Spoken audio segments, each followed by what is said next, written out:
আল্লাহ রাসূল সাল্লাল্লাহু আলাইহি সাল্লাম বলেছেন, খায়রুন নাসি মান ইয়ানফাউন নাস। হে উম্মতেরা রে, হে আমার প্রাণ প্রিয় উম্মতেরা রে,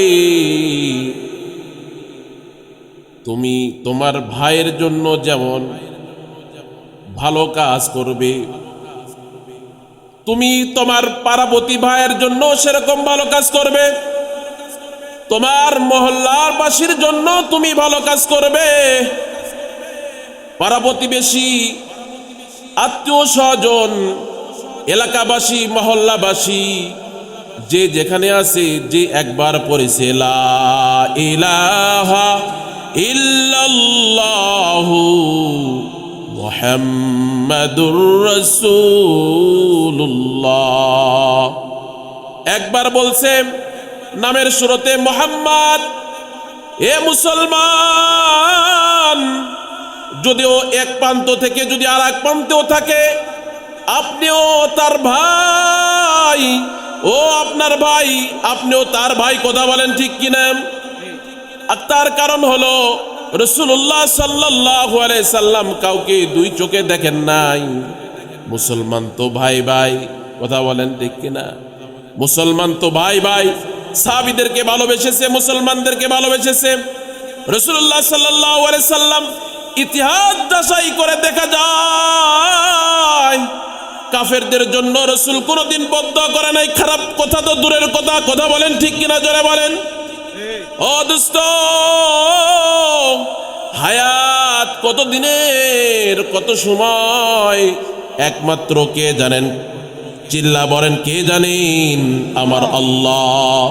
পৃথিবীর সবাই যদিও সব কিছু জেনে থাকে, বৈজ্ঞানিকরা রিসার্চ করে অনেক কিছু আবিষ্কার করতে পারে, কিন্তু এইটা জিন্দেগি তো বলতে পারবে না কার মরণ কখন হবে। এইটা বলার ক্ষমতা পৃথিবীর কারো নাই। কথা বলেন ঠিক কিনা? সিরাতের কিতাবের মধ্যে লেখে, আমার আপনার পয়গম্বর মুহাম্মদুর রাসূলুল্লাহ সাল্লাল্লাহু আলাইহি ওয়াসাল্লাম যেই মিশন নিয়ে পৃথিবীতে আগমন করেছেন, যে দাওয়াতি মেহমান নিয়ে আমাদের মাঝে আগমন করিয়াছিলেন, আল্লাহ তাআলা যেই কাজটা আমাদের পয়গম্বরকে দিয়েছিলেন, সেই মিশন নিয়েই তায়েফের ময়দানে গিয়েছিলেন। সেই কাজ নিয়েই, সেই দাওয়াত নিয়ে তায়েফের ময়দানে গিয়েছিলেন। বাবা,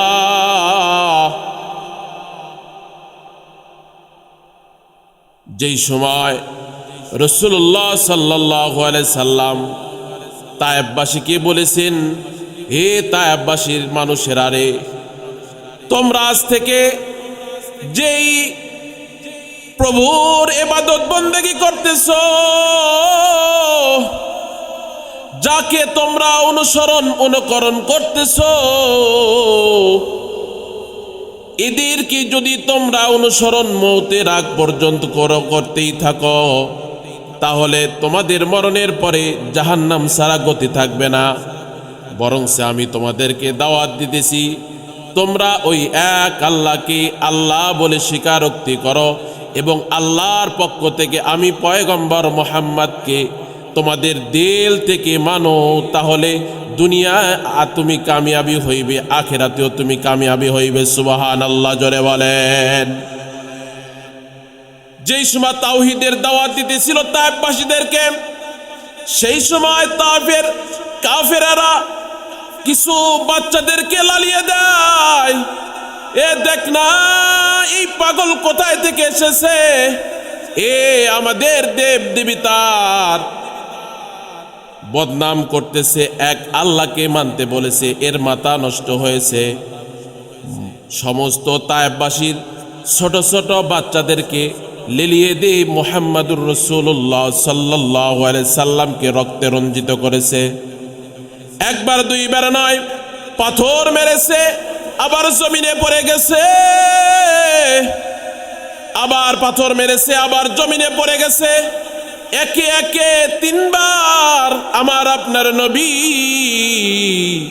মুহাম্মাদুর রাসূলুল্লাহ সাল্লাল্লাহু আলাইহি সাল্লাম, যার গায়ে মোছা পরাও হারাম, যার রক্তের এক ফোঁটা যদি সারা পৃথিবীর বিনিময় দেওয়া হয় তবু এক ফোঁটা রক্তের দাম হবে না। তাফসীরের কিতাবে আছে, ইতিহাসের কিতাবে লেখা আছে, অজস্র রক্ত তায়েফের ময়দানে পয়গম্বরের ঝরাইছেন তায়েফবাসীরা।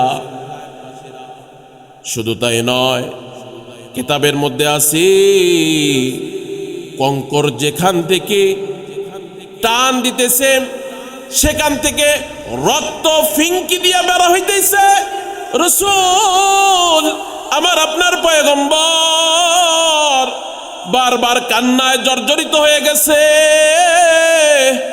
আরশে আজিম থেকে জিব্রাইলকে আল্লাহ বলে, জিব্রাইল জানা যা, তায়েফবাসীরা আমার দোস্তকে মেরে ফেলে দিবে, জানা আমার দোস্তকে তোরা আমার দোস্তর কাছ থেকে অনুমতি নিয়ে নে। যদি আজকে আমার দোস্ত অনুমতি দিয়ে দেয়, তায়েফের দুই পাশে দুই পাহাড় আছে, দুই পাহাড়ের চিপায় চাপায় চাপ দিয়ে পুরা তাপ বেশিকে ধ্বংস করে দাও। জিব্রাইল মুহাম্মাদুর রাসূলুল্লাহ সাল্লাল্লাহু আলাইহি সাল্লামের কাছে এসে বলতেছেন, পয়গম্বর, ওগো নবী, ওগো আল্লাহর দোস্ত, আসমান থেকে আমার আল্লাহ আমার মাধ্যমে খবর শুনাইছে, তায়েফবাসীকে ধ্বংস করার কথা বলেছে। নবী গো, আপনি বলেন, বলার পরেই আমি তায়েফবাসীকে ধ্বংস করে দিব। ও দোস্ত, যেই সময় এই কথা বলছে সেই সময় আমার আপনার নবী মুহাম্মাদুর রাসূলুল্লাহ সাল্লাল্লাহু আলাইহি সাল্লাম আসমানের দিকে হাত উঠাইছে। বাবা, হাত উঠায় বলতেছে, ওগো মালিক, আজকে ছোট ছোট বাচ্চারা আমাকে বুঝে না, আমাকে চিনে না। ওগো আল্লাহ, আমাকে তারা হয়তো চিনতেছে না, কিন্তু এর প্রজন্ম, এরপরে যারা আসবে তারা আমাকে চিনবে, আমাকে মানবে, তোমার তাওহীদকে বিশ্বাস করবে। গো মাওলা, তোমার কাছে দরখাস্ত রাখলাম, তুমি তায়েফবাসীকে তুমি ধ্বংস করে দিও না। আল্লাহু আকবার জোরে বলে। এইটা হলো আপনার নবী, এইটা হলো আপনার নবী। আপনার জন্য আজও কবরে শুয়ে শুয়ে কান্না করতেছে আপনার জন্য। এ নবী কাফেরেও খারাপ চান না, ইহুদি ওরা তো খারাপ বেঈমান, তাদেরও খারাপ চায় না, তাদের জন্য দোয়া করেছে যে আল্লাহ ওদেরকে ধ্বংস করে দেন না, কোনো না কোনো দিন তোমার তাওহীদকে তারা বিশ্বাস করবে। সুবহানাল্লাহ, মায়ের নবী, দয়ের নবী, আল্লাহু আকবার জোরে বলে। ও দোস্ত, মানুষ হয়ে মানুষের প্রতি দয়া শুধু তা নয়, এবার যদি আপনি শুধুমাত্র পশু পাখি আল্লাহ পাকের সৃষ্টি জীবের যতগুলো মাখলুকাত আল্লাহ পাক দুনিয়াতে সৃষ্টি করেছে, কোনো মাখলুককেও যদি আপনি দয়া করেন, ভালোবাসেন, মায়া করেন, আল্লাহ তাআলা এই মায়ের বদৌলতে আল্লাহ তাআলা আপনাকেও জান্নাত দান করে দিতে পারে। সুবহানাল্লাহ জোরে বলে। বুখারী শরীফের হাদিস, বুখারী শরীফের হাদিসের মধ্যে এসেছে, বাবা, 9টা মহিলা কুকুরের ছানাকে ভালোবাসার কারণে আল্লাহ তাআলা ওই মাকে তার হায়াতের সমস্ত গুনাহ খাতাগুলো মাফ করে দিয়েছে। আল্লাহু আকবার জোরে বলে। আপনার ভালোবাসা, আপনার মায়া মমতাও যদি বিশুদ্ধতা হয়, কোন মায়ার কারণে আল্লাহ তাআলা আপনার জিন্দেগির গুনাহ মাফ করে দিবে, পৃথিবীর কেউ না জানে, একজন জানে, তিনি কে? জোরে বলেন তিনি কে?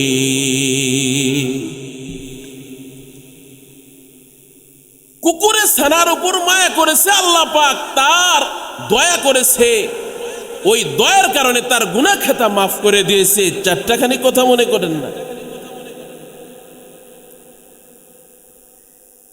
অপরের উপকারিতা এটা আপনার অন্তরে আসলে, আপনার এই অন্তরের চেঞ্জের কারণে আল্লাহ তাআলা আপনাকেও এরকম 10 দুনিয়ার সমান আল্লাহ পাক একটা জান্নাত দান করে দিবে। সুবহানাল্লাহ, জোরে বলে। এই জন্য আজ থেকে পণ প্রতিজ্ঞা করব, আমরা কেউ কারো অকল্যাণ চাইব না, দোস্ত হয়ে দোস্তর অকল্যাণ চাইব না, বাবা হয়ে সন্তানের অকল্যাণ চাইব না, বাবা হয়ে নিজের বিবির অকল্যাণ চাইব না, নিজের মেয়ের অকল্যাণ চাইব না, বাবা হয়ে পাড়া প্রতিবেশীর অকল্যাণ চাইব না, বাবা হয়ে আমার আত্মীয় স্বজন যারা আছে তাদের অকল্যাণ চাইব না। তার কারণ আপনি যদি অপরের ভালো চান, আপনার ভালো করবে কি? জোরে বলেন আমার আল্লাহ। মুহতারাম হাজরিন, এই জিনিসটা শুধু রসুলের ছিল তা নয়, রসুলের হাতে যারা হাতে কলমে আদর্শবান হয়েছে, আদর্শে আদর্শিত হয়েছে, রসুলের প্রাণ প্রিয় সাহাবী, তাদের ভিতরেই এই গুণ ছিল। অপরকে ভালোবাসা, অপরের ভালো চাওয়া। কিতাবের মধ্যে লেখে রাসূলুল্লাহ সাল্লাল্লাহু আলাইহি সাল্লাম তার এক সাহাবীর বাড়িতে মেহমান পাঠাইছেন। বাবা মেহমান পাঠায় বলতেছেন, এ সাহাবী, এইটা তোমার মেহমান। যে কথা বলছে, এবার স্বামী স্ত্রী পরামর্শ করতেছে, হে বিবি, আল্লাহর নবীর মেহমান আমাদেরকে পাঠাইছে, খাবার দাবার আসেনি? বলে, স্বামী গো, জি খাবার আছে। এই খাবার অল্প খাবার, একজনের হবে না। বলে, দেখো, যে খাবার আছে এই খাবারটা আমরা মেহমানকে খিলাইলে আল্লাহর পয়গম্বর খুশি হবে। আল্লাহ পয়গম্বর যেই সময় খুশি হবে সেই সময় আমার আল্লাহ খুশি হবে। তাহলে একটা কাজ করো, মেহমানকে নিয়ে আসাও, একই দস্তরখানার ওপর বসবো আমরা, বাতিটা নিভাই দিবে, আমরা বলবো আমরা খাইতেছি, মেহমান আপনি খান। এই কথা বলি বাহানা বানায়া আল্লাহর নবীর মেহমানকে পরিতৃপ্ত করে খানা খিলাইলে আল্লাহর নবী আল্লাহ তাআলার ভালোবাসা পাওয়া যাবে গো বিবি। ঘটনা করবে তাই করেছে বাবা, মেহমানদারি করাইছে। মেহমানদারি করানোর কারণে আল্লাহ তাআলা রাতের অন্ধকারে এই ভালো কাজটুকু করার কারণে আল্লাহ তাআলা এই ভালো কাজ রাতের অন্ধকারে রাখে নাই। এইটা কোরআনের মধ্যে আল্লাহ তাআলা এটা লিখিয়া কিয়ামত পর্যন্ত তার প্রাণপ্রিয় বান্দাদের জন্য নসিহত বানা দিয়েছে। সুবহানাল্লাহ, জোরে বলে। এই জন্য রাসূলুল্লাহ সাল্লাল্লাহু আলাইহি সাল্লাম বলেছে, খায়রুন নাসি মান ইয়ানফাউন নাস। অপরের কল্যাণ চাওয়া আপনার একমাত্র খায়ের, এছাড়া আর কোনো পথ নাই। ও বাবা, এই জন্য আমাদের কিছু মোহাব্বতের কবি বলেছে, দর্দ দিল কি ওয়াস্তে, दर्द दिल की वास्ते पैदा किया इंसान को, वरना तो आज के लिए कुछ कम न था कारूबिया। ও দোস্ত, আপনাকে শুধু মানুষ বানায় ক্ষান্ত করেন নাই, আপনি লম্বা জামা, লম্বা টুপি, হজ, যাকাত সব কিছু করছেন। এইটা করার মধ্যে কোনো উপকার নাই আপনার যদি খায়রুন নাসি মাইয়ান ফাউজ না থাকে। কথা বলেন ঠিক কিনা? তার কারণ পরে উপকারী। আর এক রিওয়ায়াতে আছে, আমরা যেরকম ভাবে আরেকজনকে ধোকা দিলে খুশি হই, ও বাবা এ ধোকা তো আপনি দিলেন, কিন্তু ধোকায় আপনি নিজেই পড়লেন। কথা বলেন ঠিক কিনা? হে আপনি হন রাষ্ট্রের হোক, দেশের হোক, ভিন দেশের হোক, পৃথিবীর যেই হোক, আরেকজনে যদি ধোকা দেয় আসলে সে ধোকা দিল তা নয়, বরং সে বড় ধরনের ধোকায় সে পড়লো, বড় ধরনের বিপদে সে পড়লো। কথা বলেন ঠিক কিনা? মুহতারাম হাজরিন, আল্লাহর নবীর প্রাণপ্রিয় সাহাবী ঘোড়া ক্রয় করেছে। ঘোড়া 300 দিরহাম দিয়ে কিনেছে, 300 টাকা দিয়ে কিনেছে ঘোড়া। বাজারে ঘোড়া কিনেছে 300 টাকা দিয়ে। ঘোড়া কিনে নিয়ে বাড়িতে এসেছে। বাবা বিবিকে বলতেছে, বিবি ঘোড়াটা কিনছি কয় টাকা হবে বলো তো দেখি। বিবি বলতেছে, ঘোড়া যে কিনেছো, ক্রয় করেছো, খুব সুন্দর লাদুস লুদুস ঘোড়া, সুন্দর ঘোড়া, স্বাস্থ্যবান ঘোড়া। এই ঘোড়া আমার তো মনে হয় 600 টাকার কম হবে না, 600 দিরহামের কম হবে না। এবার ডাক দিয়ে বলতেছেন, বিবি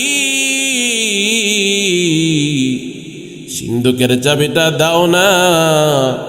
আমার ভাই, আমি যার কাছ থেকে ঘোড়া ক্রয় করেছি, ও বিবি হয়তো সে বুঝে নাই, আমাকে 300 টাকা দিয়ে দিয়েছি।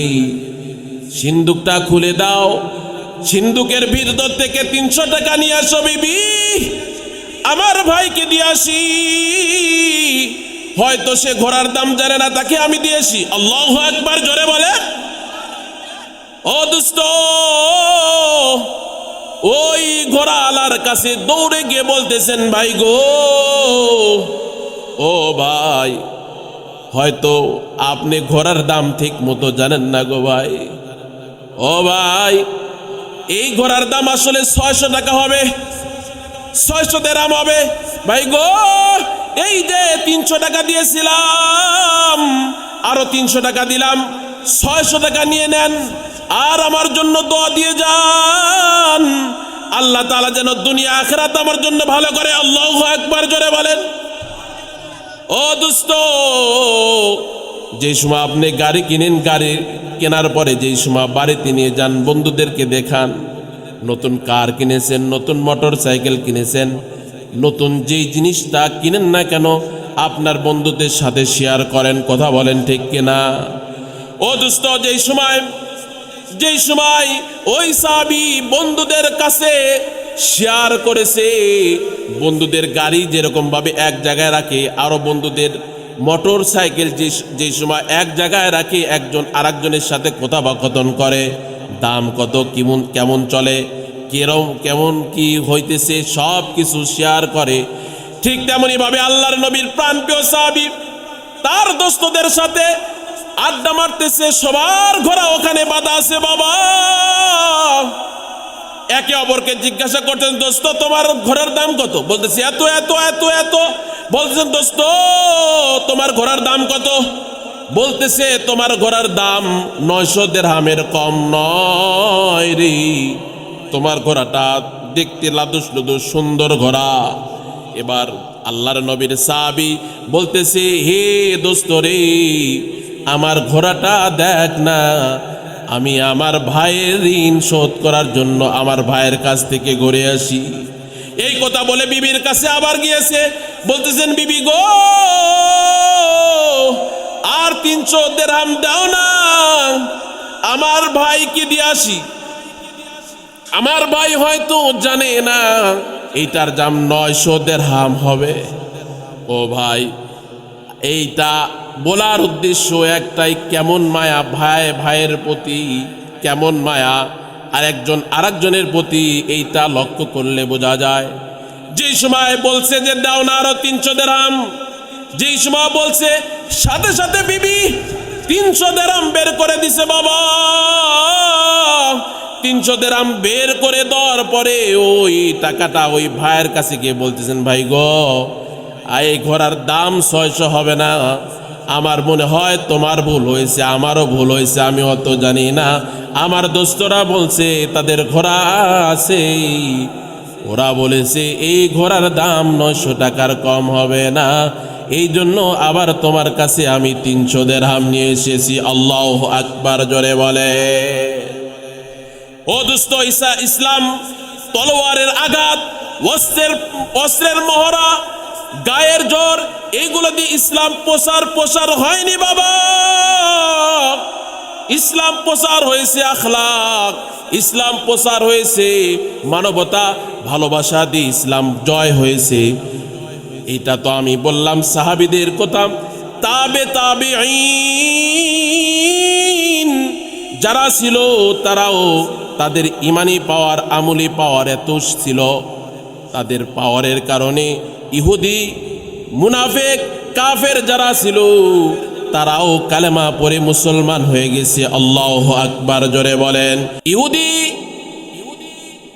তদনন্দিন সময় দেখতেছে ইসলামের বিজয় এত তাড়াতাড়ি, ইসলাম প্রসার হইতেছে, কারণটা কি? কোন রহস্য তারা উদ্ঘাটন করতে পারে না বাবা। পর্যায়ক্রমে বিভিন্ন জাসুস বিভিন্ন জায়গায় পাঠিয়ে দিয়েছি, বর্তমানও জাসুস আছে তাদের, কিন্তু আমাদের মুসলমানদের নাই। কথা বলেন ঠিক কিনা? তদারন্দির সময় বাগদাদে ছিল, সেই সময় ইলম আমলের মার্কাজ।